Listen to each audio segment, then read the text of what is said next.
Hello everyone. Last अपने discussions में हम लोगों ने लॉग की डेफिनेशन, लॉग की प्रॉपर्टीज और लॉग के इक्वेशंस, इन सब चीज़ों को सॉल्व करना सीखा हुआ है, राइट। अपना डिस्कशन आगे बढ़ेगा और आज हम लोग बात करने जा रहे हैं लॉग के ग्राफ की एंड उससे रिलेटेड जो भी टर्म्स होंगे, लॉग इनइक्वालिटीज की, इन सब चीज़ों के बारे में डिस्कशन होगा। ठीक है, चलते हैं।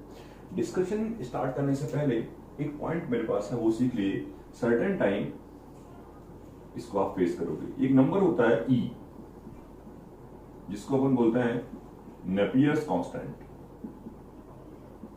ठीक है, ई के बारे में थोड़ी सी इंफॉर्मेशन कलेक्ट कर ली। बिल्कुल वैसे ही जैसे पाई होता है, बिल्कुल वैसे ही ई होता है। ये एक इरेशनल नंबर है, इसके बारे में आप डिटेल आगे चल के पढ़ोगे, बट अभी मैं चाहता हूं ये बात क्लैरिफाई हो जाए। और ई की अप्रोक्सीमेट वैल्यू होती है 2.71 समथिंग। इसलिए बोल दिया कि वो इरेशनल है, तो वी कैन नॉट से कि इसकी वैल्यू एग्जैक्टली क्या होगी डेसिमल के फॉर्म में, इसलिए मैंने बोल दिया कि ई की 2.7 समथिंग वैल्यू आएगी। लास्टली एक लाइन और, कई बार आपके सामने लिखा होगा log ऑफ x बेस ई। अब log x बेस ई लिखा हुआ प्रॉब्लम नहीं है, बेस 2 हो सकता है, 10 हो सकता है, 50 हो सकता है, कुछ भी हो सकता है, तो वैसे ही ई भी हो सकता है, तो नॉट अ प्रॉब्लम कि बेस ई है, उसमें कुछ बताने वाली बात नहीं है। लेकिन कई बार ऐसे लिख देते हैं इसको ln x, तो फ्यूचर में अगर कहीं आपके सामने ln x लिखा हो तो आप समझ जाना बेसिकली वो क्या लिखा है, log x बेस ई। ठीक है ना। कई जगह पे इसको नेचुरल लॉग भी बोला गया है, नेचुरल लॉग ऑफ x। ठीक है, नॉट अ प्रॉब्लम। तो कहीं ln x लिखा हो तो वो लॉग ही है, right. Properties and remaining other things सब सेम रहेंगे, बट ध्यान रखना इस बात का ln x मतलब log x बेस ई। तो जिस ई के बारे में समझाया, उसके बाद में आगे बढ़ने वाला था, उसके बाद में आगे बढ़ूंगा। ठीक है, नाउ अब आगे आ जाते हैं। ग्राफ के बारे में डिस्कशन करना चाह रहे थे, ग्राफ के बारे में बात कर लेते हैं। log x जो फंक्शन है, वी नो दैट उसमें x हमेशा पॉजिटिव होता है, बेस हमेशा पॉजिटिव होता है, और बेस कभी 1 नहीं होता। ये तो इंफॉर्मेशन वाली बात है, ये तो बस लॉग की डेफिनेशन है, जिसके बारे में आपको ऑलरेडी सारी बातें पता है। ठीक है, चलते हैं ग्राफ बना लेते हैं। log x के 2 ग्राफ रिकमेंड करता हूं याद रखने के लिए। पहला ग्राफ तो log x का ऐसा होता है, ठीक है।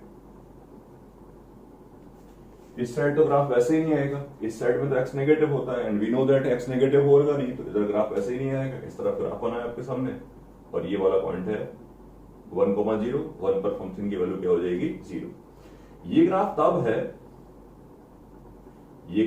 तब है जब बेस की वैल्यू मोर देन 1 हो। तो अगर कभी भी बेस मोर देन 1 है तो log x का ग्राफ इस तरीके का रहेगा। ठीक है, ये x एक्सिस बाई एक्सिस, ठीक है ना।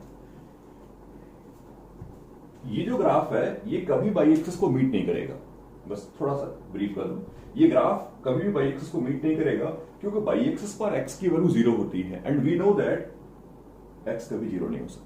दैट्स व्हाई इन दोनों का मीट कभी नहीं होगा। इन दोनों के बीच में गैप कम होता रहेगा, गैप कम होता रहेगा, बट दोनों की मीटिंग कभी भी पॉसिबल नहीं है। एक और ग्राफ मैं रिकमेंड करता हूं, और वो ग्राफ है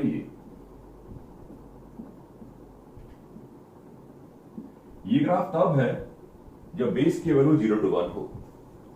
ये ग्राफ तब होगा जब बेस की वैल्यू क्या हो, 0 to 1। अगर बेस 0 to 1 हुआ तो ग्राफ ऐसा होगा, बेस मोर देन 1 हुआ तो ग्राफ ऐसा होगा।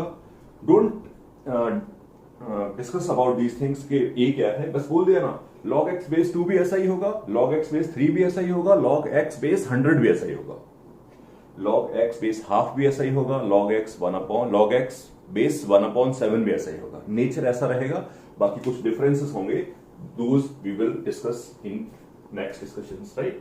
तो फिलहाल की बात यह है कि log x का ग्राफ समझाया, 2 ग्राफ है। ग्राफ की कुछ प्रॉपर्टीज भी जो हमारे काम आएंगी। ये जो ग्राफ है ये है स्ट्रिक्टली इंक्रीजिंग। स्ट्रिक्टली इंक्रीजिंग का मीनिंग क्या होता है वो समझ लीजिए, और ये जो ग्राफ है वो है स्ट्रिक्टली डिक्रीजिंग।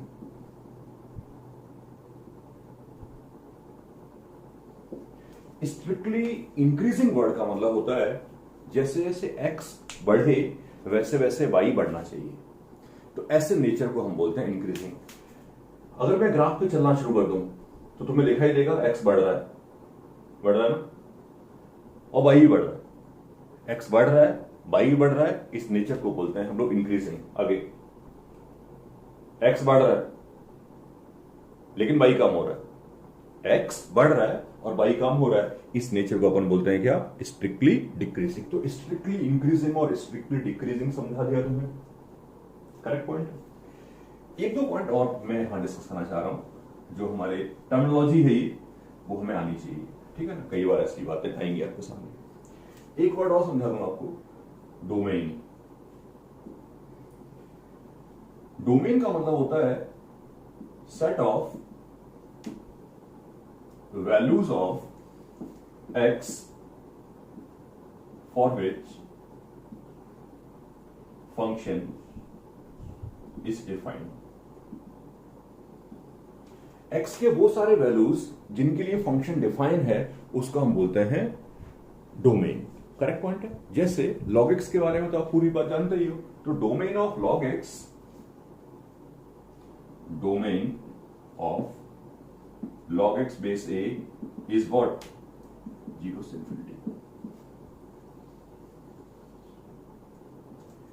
x की वैल्यू यहां पे क्या होती है, 0 से infinity। ऑब्वियसली a के बारे में आपको पता ही है, a पॉजिटिव है, नॉट इक्वल टू 1 है। तो डोमेन का मतलब है कोई भी फंक्शन जिस x के लिए, जिन वैल्यूज के लिए कोई फंक्शन डिफाइन है, बस उसको बोलते हैं डोमेन, करेक्ट पॉइंट है। डोमेन के बारे में आप डिटेल्ड बात करोगे, बस फिलहाल मैं तुम्हें जैसे ऐसे समझा दिया कि what is the meaning of domain. कई बार वर्ड बोल देते हैं तो वो समझ में आ जाना चाहिए। एक वर्ड और आता है range, set of values of, देखो x पुट किया फंक्शन में, x की वैल्यू पुट की, हमने बोल दिया कि x के जिन वैल्यू के लिए डिफाइन है वो डोमेन में होंगे। यार x की वैल्यू जब पुट करोगे तो y की कोई ना कोई वैल्यू तो आएगी, y की जो वैल्यूज आएगी उसी को बोलते हैं range. Set of values of y is called range, right? log x की रेंज होती है range of log x is what? r। आप इस बात को ग्राफिकली भी समझ सकते हो, कुछ बहुत डिस्कशन करने की आवश्यकता नहीं है। आप ये समझो मेरी बात, ग्राफ पे चलना शुरू किया, ग्राफ पे जब मैंने ट्रेवल करना शुरू किया तो देखो ना, ग्राफ पे जो पॉइंट्स आ रहे हैं उन सब के एक्स के वैल्यू कैसे हैं, उन सब के एक्स के वैल्यू पॉजिटिव है, पूरे ग्राफ पे एक्स पॉजिटिव है। ग्राफ पे चलना शुरू किया, फिर से ग्राफ पे चल रहे हैं, बाई की वैल्यू क्या है, बाई की वैल्यू है अप टू इन्फिनिटी, और बाई की वैल्यू कहां से आ रही है, माइनस इन्फिनिटी।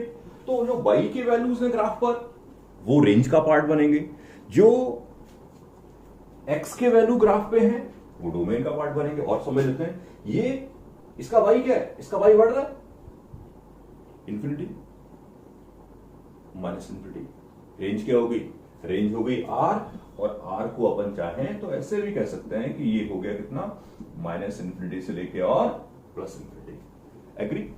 तो डिस्कशन इस बारे में करना था कि डोमेन क्या होता है, रेंज क्या होता है, सर्टेन टाइम ये बात हमारे सामने आ जाती है। मैं चाहता हूं तो मैं यहां पर एक छोटा सा क्वेश्चन करवा दूं ताकि तुम्हें क्लैरिटी आ जाए इस बात की कि what is the meaning of domain. जैसे मुझसे किसी ने कहा find domain of log of 5 minus x base x square, ठीक है, मुझसे किसी ने कहा इसका डोमेन बताना है। चलते हैं। तो डोमेन का कोई बहुत स्पेशल मीनिंग नहीं है, मैंने कहा बार बार, डोमेन का मतलब है जिन वैल्यू के लिए ये डिफाइंड है वो डोमेन कहलाते हैं। लॉग के सामने लिखा नंबर पॉजिटिव होना चाहिए, लॉग का बेस पॉजिटिव होना चाहिए, और लॉग का बेस 1 नहीं होना चाहिए। मैंने सारे कंडीशंस एप्लीकेबल करवा दी। सारे कंडीशंस एप्लीकेबल करने के बाद जो सबकी कॉमन वैल्यू होगी उसको मैं पिक कर लूंगा, दैट इज द डोमेन। चलते हैं। x 5 से छोटा होना चाहिए, x स्क्वायर पॉजिटिव तो रहेगा ही रहेगा, और x की वैल्यू 1 या -1 नहीं होनी चाहिए। डोमेन लिखने जा रहा हूं, माइनस इंफिनिटी से लेके 5 तक डोमेन लिखने जा रहा हूं, समझने की कोशिश करना। इसने कहा x 1 और -1 नहीं होना चाहिए, और इसने कहा x 0 नहीं होना चाहिए। 0 1 ये इन वैल्यू के लिए डिफाइन है, और इसी को हम बोलते हैं डोमेन। जिस डोमेन का इंट्रोडक्शन कराया कि डोमेन होता क्या है, राइट। कभी मेरे सामने, अगर कभी मेरे मुंह से निकलता है या कभी आपके सामने कोई डिस्कशन आता है कि what is the meaning of domain, तो आपको डोमेन की क्लैरिटी रहेगी कि x के जिन वैल्यू के लिए वो फंक्शन डिफाइन है उन वैल्यूज को हम बोलते हैं डोमेन, करेक्ट। रेंज का मतलब वैल्यू ऑफ y होता है। रेंज के बारे में अपन बात कर लेंगे, बस इतना समझेंगे। log x की रेंज r होती है और डिस्कशन कंटिन्यूड रहेगा, ठीक है। तो log x का डोमेन सीख लिया, log x का रेंज सीख लिया, log x का ग्राफ सीखा, राइट। और उसके साथ साथ हम लोगों ने उस ग्राफ का नेचर सीख लिया कि ग्राफ का जो नेचर है वो इंक्रीजिंग है कि डिक्रीजिंग है। इंक्रीजिंग डिक्रीजिंग को कैसे यूज करेंगे वो थोड़ी देर बाद हम लोग डिस्कस करते हैं। उससे पहले मैं चाहता हूं कि आपको इसी डिस्कशन में एक्सपोनेंशियल फंक्शन का ग्राफ भी समझा दूं, ठीक है। ग्राफ ऑफ एक्सपोनेंशियल फंक्शन, ठीक है। एक्सपोनेंशियल फंक्शन के ग्राफ की बात करेंगे। वी नो दैट कि एक्सपोनेंशियल फंक्शन क्या होता है, डेफिनेशन हमने यही शुरुआत की थी। ए रेज़ टू एक्स, ये पॉजिटिव है, ये 1 नहीं हो रहा, ऐसे फंक्शन को हम बोलते हैं एक्सपोनेंशियल फंक्शन, ठीक है। ए रेज़ टू एक्स टाइप का फंक्शन एक्सपोनेंशियल फंक्शन कहलाता है, ठीक है। नाउ अब सब पढ़ चुके हैं हम लोग डोमेन। डोमेन का मतलब x की वैल्यू क्या हो सकती है, तो यार x की वैल्यू कुछ भी हो सकती है, 0 1 पॉजिटिव नेगेटिव कुछ भी लिखो। डोमेन है इसका r, एक्सपोनेंशियल फंक्शन का डोमेन होता है r। इस बात को क्लियरली सीखने की कोशिश करें। यहां पर x की कोई वैल्यू लिखना अलाउड है जो कि लास्ट टाइम अलाउड नहीं था। रेंज इसकी होती है 0 से इंफिनिटी।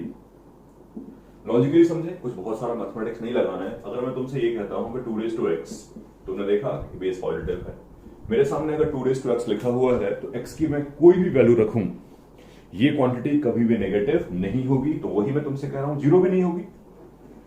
0 रखिए, 1 रखिए, 2 रखिए, हाफ रखिए, -1 रखिए, -2 रखिए, कुछ भी x की वैल्यू जब आप प्लेस करोगे तो ये कभी नेगेटिव नहीं होगा। दैट्स व्हाई मैंने कहा है कि इसकी रेंज जो होगी 0 से लेके इंफिनिटी, ओके। मतलब इस बात का मीनिंग भी समझना है, मतलब हम रट के बैठ जाएंगे तो फायदा नहीं होगा। मीनिंग क्या समझना है, मतलब उसकी फीलिंग हमें आनी चाहिए कि क्या कहना चाह रहा हूं मैं। मुझसे कभी नहीं कहा किसी ने कि 2 raise to x equal to -7, तो आपको ये बोलना है कि नो वैल्यू। क्या सोच के, क्या 2 रेज़ टू x कभी नेगेटिव होगा ही नहीं, 2 रेज़ टू x कभी नेगेटिव होगा ही नहीं। मैथमेटिकली मैं इस बात को ऐसे बोल दूंगा कि 2 रेज़ टू x की रेंज में, 2 रेज़ टू x की रेंज में नेगेटिव नंबर आता ही नहीं। जब 2 रेज़ टू x की रेंज में नेगेटिव नंबर आता ही नहीं है तो 2 रेज़ टू x -7 होगा ही नहीं कभी।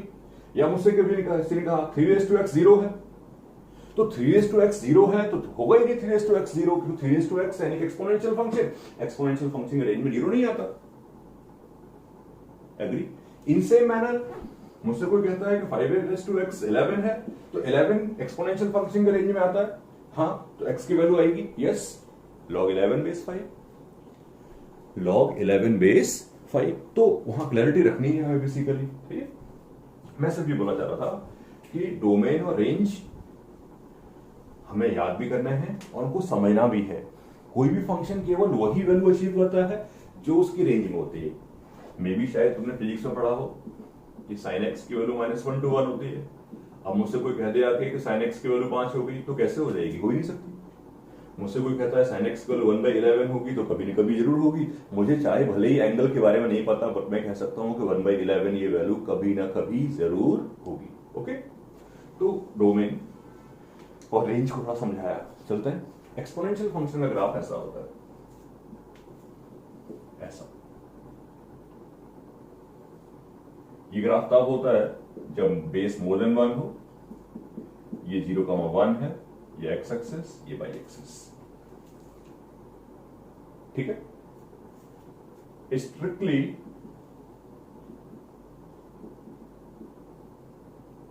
इंक्रीजिंग फंक्शन है ये। इन सेम मैनर अगर बेस 0 to 1 होगा, अगर बेस 0 to 1 होगा तो this will be the graph. Okay, base क्या होगा 0 to 1, तो ग्राफ ऐसा रहेगा। दोबारा से बोलूंगा वही बात, या फिर आप ऐसा समझ सकते हो पिछले वाले ग्राफ को, log x का ग्राफ ऐसा था, ऐसा, ठीक है ना।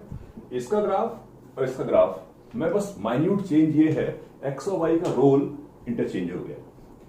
जो log x में x था वो यहां y बन गया, वही दिखाई देगा। इस ग्राफ का बिहेवियर जो y एक्सिस के रेस्पेक्ट में है, वो ग्राफ का बिहेवियर x के रेस्पेक्ट में है। ये 0-1 से पास करता है, ये 1-0 से पास कर रहा था, एंड सो ऑन। इसके बारे में बहुत डिटेल बात होती है। फिलहाल का डिस्कशन ये है, मैं तुमसे सिर्फ बोलना चाह रहा था कि ये स्ट्रिक्टली डिक्रीजिंग है, स्ट्रिक्टली डिक्रीजिंग है। स्ट्रिक्टली डिक्रीजिंग का मीनिंग समझने की कोशिश करना। जैसे जैसे x की वैल्यू बढ़ रही है, y कम हो रहा है, x बढ़ रहा है, y कम हो रहा है, इसको स्ट्रिक्टली डिक्रीजिंग। x बढ़ रहा है, y बढ़ रहा है, इसको बोलते हैं स्ट्रिक्टली इंक्रीजिंग। स्ट्रिक्टली इंक्रीजिंग और स्ट्रिक्टली डिक्रीजिंग पे मेरा फोकस इसलिए है क्योंकि इन सब चीजों की हमें रिक्वायरमेंट होगी whenever we are solving inequalities, ठीक है ना। तो वो बात की बात है, वो डिस्कस कर लेते हैं, ठीक है ना। तो पहला पॉइंट मैं तुम्हें ये समझाने की कोशिश की कि ग्राफ कैसा होता है, लॉग का ग्राफ बताया, एक्सपोनेंशियल का ग्राफ बताया। इसी डिस्कशन में मैं आपको ये भी समझा देता हूं कि इन सब ग्राफ का स्ट्रिक्टली इंक्रीजिंग और डिक्रीजिंग से क्या कनेक्शन है, ठीक है ना। चलते हैं।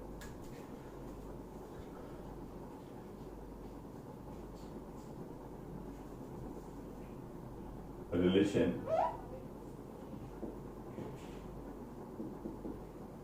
Of increasing decreasing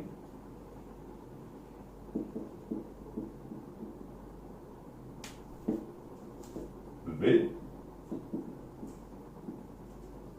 inequality. सारी बातों को अलग अलग ना करते हुए मैं सबको एक साथ समझाने की कोशिश कर रहा था, इसलिए मैंने इसको एक बार में लिख दिया है। एक बार में समझा के बाद में आगे चल के मैं आपसे इलस्ट्रेट करूंगा, ठीक है। चलते हैं। अब कोई भी ग्राफ है, नॉट मैं log x के बारे में किसी के बारे में बात नहीं करूंगा, ठीक है ना। चलते हैं। ये कोई ग्राफ बना दिया मैंने, इंक्रीजिंग है वो आपको दिख रहा होगा, इंक्रीजिंग है वो आपको दिख रहा हो। तो बेसिकली क्या इफेक्ट आता है वो सीखने की कोशिश करना, ध्यान देना। अब मान लो ये पॉइंट है x1, 0 और ये पॉइंट है x2, 0, ठीक है। और बोर्ड पे आप देखोगे तो आपको साफ दिखाई देगा कि x2 x1 से बड़ा है। x2 x1 से बड़ा है यार। जब x एक्सिस में लेफ्ट टू राइट मूव करेंगे, x एक्सिस में जब लेफ्ट टू राइट मूव करेंगे तो वैल्यू बढ़ी जाएगी, तो साफ साफ दिख रहा है कि x2 x1 से बड़ा होगा। अब ये जो भी फंक्शन है, ये लॉग है कि कॉस है कि साइन है, मुझे बिल्कुल आइडिया नहीं, ना मुझे आइडिया लेना है। मैं तो तुम्हें इंक्रीजिंग और डिक्रीजिंग समझा रहा था, जिनमें सबसे पहला पार्ट लेके चल रहा था कि इंक्रीजिंग के लिए क्या बात कर रहे हैं। अगला पार्ट मेरा होगा डिक्रीजिंग के लिए। अब यहां पर मैंने देखा कि x2 x1 से बड़ा है। What about the f of x1? कोई गड़बड़ नहीं करना। f of x1 का मतलब है x1 के लिए फंक्शन की वैल्यू, f of x2 का मतलब फंक्शन है y equal f(x). f of x2 मैं कहना चाहता हूं कि x1 और x2 में रिलेशन तो दिख रहा है ग्राफ से, इनके फंक्शनल वैल्यू में क्या रिलेशन होगा, मतलब ये अगर इनपुट्स हैं तो आउटपुट्स में क्या रिलेशन होगा, वो भी आपको बोर्ड पे दिख रहा है। और यही मेरा डिस्कशन भी है आपसे।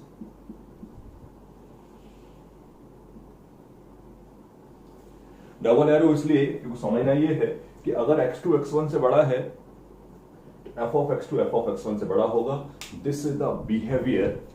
इसके बारे में आप बहुत डिटेल बात करोगे, ठीक है ना। अभी अपना मेन कंसंट्रेशन जो है वो लॉग और एक्सपोनेंशियल इनइक्वालिटीज को लेकर है, ठीक है ना। तो लॉग और एक्सपोनेंशियल पे अभी हमारा ज्यादा स्ट्रेस है, बाकी के बारे में एक एक करके डिस्कशंस करते रहेंगे। फिलहाल मैं क्या कह रहा हूं वो सुनिए। x2 x1 से बड़ा है, वो तुम्हें ग्राफ पे दिख रहा है। f of x2 ये है हाइट। अरे f of x2 का मतलब है x2 के लिए फंक्शन की वैल्यू, या x2 के लिए फंक्शन का y। x2 के लिए y की वैल्यू ये है और x1 के लिए y की वैल्यू ये। अगर मैं इस हाइट को बोल दूं y2, इस हाइट को बोल दूं y1, तो तुम्हें दिख रहा है y2 y1 से बड़ा है और y2 he f of x2 है और y1 he f of x1 है। तो सिंपली ये कह रहा हूं कि अगर कोई फंक्शन इंक्रीजिंग डील कर रहे हो आप, यहां से यहां चले जाएंगे, मतलब x2 x1 का रिलेशन पता है, तो उनके फंक्शनल वैल्यू में क्या रिलेशन होगा जो इसमें है। मतलब अगर x2 बड़ा है f of x2 बड़ा होगा। क्यों? क्यों? फंक्शन इंक्रीजिंग है, फंक्शन इंक्रीजिंग है।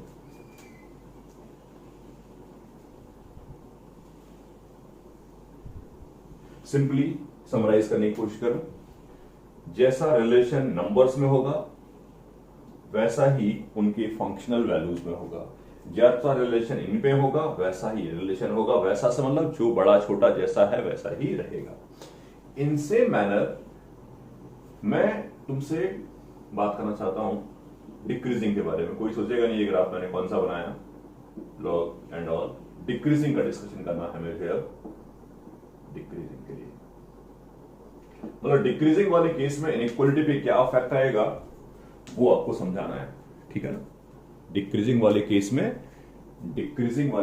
इनइक्वालिटी पे क्या इफेक्ट आएगा ये डिस्कशन करना है, ठीक है ना। फॉर डिक्रीजिंग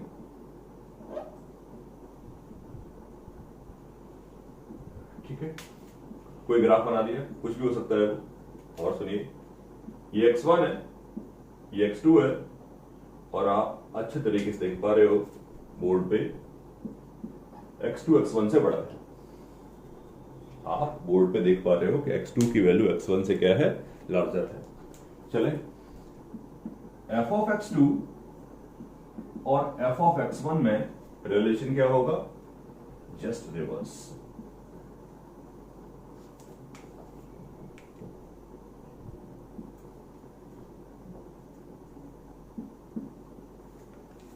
ये f of x1 है, कह सकता हूं पॉजिटिव है या कह सकता हूं इस केस में पॉजिटिव ही। ये f of x2 है, आगे बढ़ रहे हैं, वैल्यू क्या हो रही होगी, ग्रेजुअली कम। तो मेरी बात समझने की कोशिश करना, जो इनपुट बड़ा है उसका आउटपुट छोटा होगा, या जो इनपुट छोटा है उसका आउटपुट क्या होगा, बड़ा। इस बात को बहुत इजी शब्दों में बोल देता हूं मैं, और वो ये है कि जब भी कभी ये दोनों तरफ से ट्रू है, यहां से यहां, यहां से यहां, इस बात को बहुत इजी शब्दों में बोल देता हूं मैं, दोनों बातों को समराइज करके, कि जब भी कभी आप इंक्रीजिंग डील कर रहे हो, आपने f अप्लाई किया, इनइक्वालिटी सेम रहेगी। जब भी कभी आप डिक्रीजिंग डील कर रहे हो, तो इनइक्वालिटी क्या हो जाएगी, रिवर्स। सिंपली ग्रेटर था लेस, ये बात डिस्कस करनी थी। आई डोंट थिंक इसमें कुछ बहुत डिस्कशन है, अगर होगा तो कर लेंगे अपन। अभी मैं चाहता हूं तुम्हें एक छोटा सा एग्जांपल डिस्कस कर दूं ताकि तुम्हें क्लैरिटी आ जाएगी बहुत इजीली। सबसे पहली बात तो ये है कि अगर लॉग और एक्सपोनेंशियल पर ही फोकस करें तो बेस 0 to 1 के लिए, बेस 0 to 1 के लिए डिक्रीजिंग है दोनों ग्राफ, ये लॉग का और ये एक्सपोनेंशियल का। बेस मोर देन 1 के लिए इंक्रीजिंग है दोनों ग्राफ, ये लॉग का, ये एक्सपोनेंशियल का। एग्री? नाउ तो दोनों की बात हो चुकी है, दोनों के बारे में याद रखिए, ठीक है ना। मैंने साफ साफ बोल दिया आपसे क्या, कि जब भी कभी बेस 0 to 1 होगा तो इनइक्वालिटी रिवर्स होगी, और जब भी कभी बेस 0 to 1 नहीं होगा यानी कि मोर देन 1 होगा तो इनइक्वालिटी रिवर्स नहीं होगी। मैं तुम्हें एक छोटा सा एग्जांपल दे दूं ताकि क्लैरिटी आ जाएगी। जैसे which is greater log 17 base 3 log 11 base 3 log 1 by 5 base 1 by 2 log 1 by 10 base 1 by 2। मुझे इन दोनों में से जानना है कौन ग्रेटर है। बहुत इजीली जान सकते हैं हम लोग, बहुत कंफर्टेबली, हमें कोई प्रॉब्लम नहीं है किसी टाइप का। चले तो फर्स्ट के बारे में बात कर लेते हैं। चलो 17 और 11 में कौन बड़ा है, ये तो आता ही। 17 और 11 में ये रिलेशन है। अब जब मैंने 3 के बेस पे लॉग लिया दोनों साइड में, जब मैंने 3 के बेस पे दोनों साइड में लॉग लिया, 3 के बेस पे लॉग ले रहे हैं, 3 के बेस पे लॉग ले रहे हैं और 3 मोर देन 1 है, तो लॉग का ग्राफ कैसा रहेगा, इंक्रीजिंग। ये याद रखना ज्यादा बेटर रहेगा, बार बार ग्राफ बनाना बेटर आइडिया नहीं होता है। सिंपल बात समझिए, बेस मोर देन 1 है, इंक्रीजिंग फंक्शन है वो, और इंक्रीजिंग फंक्शन में इनइक्वालिटी रिवर्स नहीं होती है। तो मैं कह रहा था कि जब बेस 3 है जो कि मोर देन 1, लॉग लिया, इनइक्वालिटी रिमेन सेम। करेक्ट। दोबारा 1/5 और 1/10 में कौन बड़ा है? ऑब्वियसली 1/5। लॉग लिया मैंने हाफ के बेस पे, लॉग लिया मैंने हाफ के बेस पे, सही है, हाफ के बेस पे लॉग ले लिया। अब हाफ के बेस पे लॉग ले रहे हैं, एंड वी नो दैट कि लॉग का बेस जब 0 to 1 होता है तो लॉग का ग्राफ कैसा होता है, डिक्रीजिंग। लॉग का ग्राफ कैसा होता है, डिक्रीजिंग। तो हो गई मेरी बात खत्म, ग्राफ डिक्रीजिंग होता है तो इनइक्वालिटी रिवर्स हो जाएगी, जो साइन यहां लगा है उसका रिवर्स साइन लगेगा। एग्री? तो अगर कभी भी बेस सेम है, अगर कभी भी बेस सेम है तो not a problem to decide कि कौन बड़ा है कौन छोटा है। ये हमारी हेल्प करेगा किसी न किसी केस में। तो आई होप ये बात क्लियर रही होगी। कुछ डिस्कशन इसमें होगा तो करेंगे। दोबारा से बात करना चाहता हूं तुमसे किसी एक्सपोनेंशियल वाले केस में, वहां भी डिस्कस करना सही रहेगा।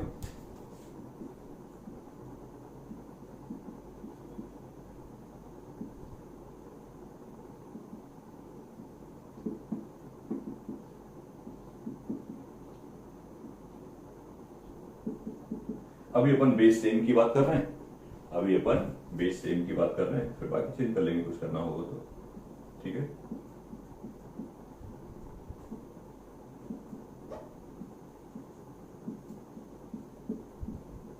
सेम सवाल है मेरा, सेम क्वेश्चन है मेरा कि ग्रेटर और लेस डिसाइड करना है, with in seconds you can decide, कोई प्रॉब्लम है ही नहीं। इंक्रीजिंग और डिक्रीजिंग का जो मैंने आपको पॉइंट दिया वो समझने की कोशिश करना। चलिए, एक्सपोनेंशियल के बारे में मैंने कहा था कि जब 0 to 1 की बात होगी तो एक्सपोनेंशियल ग्राफ कैसा होता है, डिक्रीजिंग, और जब मोर देन 1 की बात होती है तो ग्राफ कैसा होता है, इंक्रीजिंग। और इंक्रीजिंग में मैंने कहा है इनइक्वालिटी रिवर्स नहीं होगी, और डिक्रीजिंग में मैंने कहा है इनइक्वालिटी रिवर्स होगी। That's it. चलो 5.7 और 9.4, 5.7 और 9.4 में रिलेशन ये है, एक्सपोनेंशियल लेना है यानी कि 2 की पावर रेज करवानी है तो करवा दो, 2 की पावर रेज करनी है ना, और 2 raised to x तो इंक्रीजिंग होगा, या बेस मोर देन 1 है, इनइक्वालिटी सेम रहेगी।